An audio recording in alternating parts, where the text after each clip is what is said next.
Hello my lovelies, today I'm participating in the Fall Lantern Challenge hosted by Arlynns Country Corner and Kim at Sweet Daisy's Creation. Thank you so much ladies for hosting this challenge. I had a lot of fun building the lantern, and here I'm just going to go ahead and show you some of the foliage that I picked up at the Dollar Tree.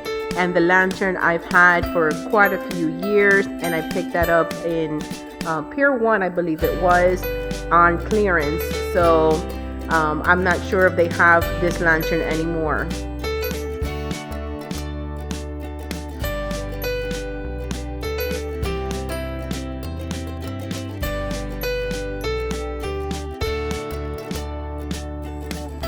And this is a final look that I got from using the foliage. Basically I just made two bunches that were equal in foliage, and I connected them in the middle, and then I added the funky bow right on the top. I never would have thought of creating a beautiful lantern like this, so I am so grateful for this challenge.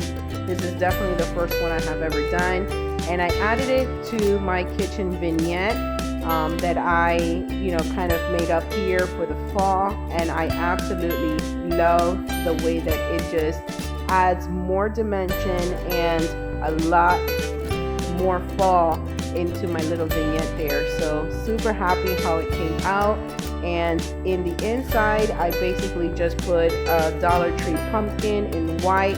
You guys, it was the only one that I was able to find in my area.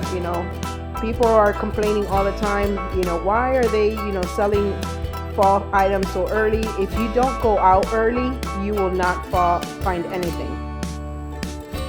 I actually took some footage at night, and this is in the morning, so I just wanted to show you guys I was making some breakfast while I'm filming this.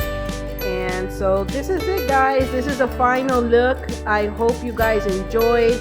I have my home tour coming up. I was not feeling well last week, so I couldn't film it, but it is coming up nonetheless. And Friday I will be posting a dining room tablescape that Kenya from Kenya's Decor corner is holding up, and I'm looking forward to showing you guys that as well. Thank you so much for watching. Please remember to subscribe, like, and comment, and I will see you in the next video. Take care guys, love ya.